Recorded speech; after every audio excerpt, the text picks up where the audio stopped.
puso mo. Thank you, Gab. Nandito tayo sa Don Bosco, Mandaluyong. Para hingi ng opinyon ng mga magulang tungkol sa Memorandum Order ng CHED na tanggalin ang asignaturang Pilipino sa antas ng kolehiyo.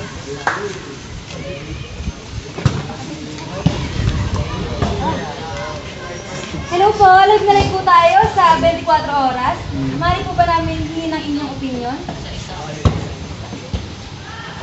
Ayan.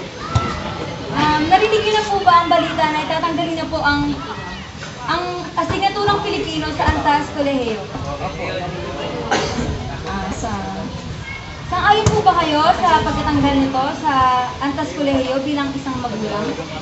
Sa aking opinion, bilang isang magulang, hindi ako pabor na tanggalin ang Pilipino sa antas ng kolehiyo. Sapagkat ito ay sariling atin, maipamamana sa ating mga susunod na saling lahi, at ito ay dapat nating ipagmalaki sapagkat ito ay sariling atin na pwedeng ipagmalaki sa buong mundo, lalo na sa mga banyaga na may pag-asa. Hindi, ang akin naman hindi dapat tatanggalin. Kasi gawa ng sa ibang bansa, miski ang China, Korea, ginagamit nila ang kanilang lengguwahe. So sa akin dapat huwag tatanggalin ang wikang Pilipino. No? So, narinig po natin ang kanilang opinion. Kung sa gayon po, kung hindi po kayo papayag na tanggalin ng asignaturang Pilipino sa antas kolehiyo, ano po ang maaari niyong bigay na solusyon sa problemang ito? Sa aking palagay, mas bigyan natin ng pansin o pagtuunan pa ng pansin ang ibang problema na dapat bigyan pansin, lalo na sa pangbansang usapin ng katahimikan, kapayapaan at pagkakaisa. Hindi natin dapat bigyan prioridad ang tanggalin ang isang bagay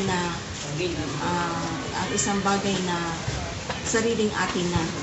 So mas dapat tayong bigyan pa ng prioridad tulad ng sa edukasyon, bigyan pa ng maraming suporta ang ating edukasyon. Tama po. Pangatlo pong tanong, bilang po isang magulang, kayo po ay isang magulang, tama po ba? Ano pong tingin nyo na maging epekto po nito sa inyong mga anak? Ako bilang magulang, hanggat maaari, ayoko siyang talikuran. Ayoko talikuran niya kung ano man ang naging pamana ng saling lahi ng ating mga ninuno. Kung tayo ay Pilipino, panatiliin sa dugo at ating pag-uugali, salita, ang pagiging Pilipino. Hindi tayo dapat gumaya sa ibang bansa na hindi nila tinatangkilik ang kanilang mga sariling salita. Sa pagkaalam ko, kung ako'y tatanungin, maraming ayaw talaga sa mga estudyante na palitan o tanggalin ang curriculum ng Pilipino. So, naniniwala ako na hindi ma-resolve yan palitan ang curriculum ng Pilipino. So, ayun lang ang aking opinion. Yun lamang po ang aming mga katanungan. Maraming salamat po sa inyong oras. Okay, salamat. Live na live po tayo sa 24 oras. At ako po si Maria Isala, nagbabalik. Alamin natin ngayon ang reaksyon mula dyan sa Santa Mesa, Manila. Christina Inusu. Yes, Kat, narito nga tayo ngayon sa Santa Mesa, Manila upang malaman ang opinyon at pananaw ng mga magulang patungkol sa nasabing issue.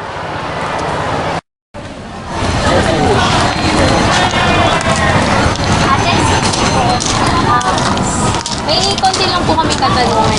Ano pong name niyo? Isa po kayong magulang, di ba? May konti po kaming katanungan about dun po sa CHED Memorandum na magbabago ng asignaturang Pilipino sa antas ng Bersyal.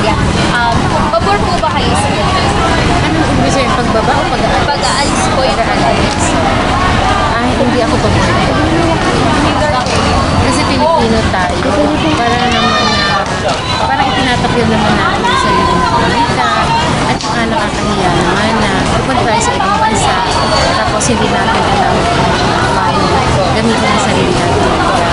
Walang hindi tayo Meron pa po akong follow-up question na kung bilang isang magulang, di ba? Ano po yung magiging implikasyon nito sa mga anak? Doon sa mga anak. Siyempre, ang implikasyon nun is parang nagiging ano sila, hindi na sila nationalistic, hindi wala na silang pagmamahal sa sarili nila. At saka, eventually, kapag inalisyon, makakalimutan na nila na magsalita yung sariling wika sa everyday conversations, sa araw-araw na pag-usap. Tapos, ang mangyayari pa rin, pag sila nanganak na, nagkakaroon na sila, baka hindi na rin sila marunong mag-Pilipino. Which is nakakatawa. Maraming salamat po, ate. Maraming salamat po sa iyo, ate. At ako po si Maria Cristina Valenzuela, ang inyong lingkod. Back to you, Katsumi. Ako nga po pala si Gabriel Yosa, At ako naman po si Katsumi Ogata. ang inyong tagapagbalita, walang kinikilingan, Wala akong pinoprotektahan. serbisyong uso lamang. Mga kapuso! Puso! Payag po ba kayo na tanggalin ang asinaturang Pilipino sa Santos Colegio? Hindi ako papayag kasi mga Pilipino dahil kailangan nyo natin.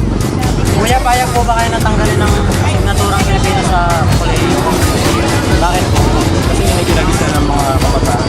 Hindi ka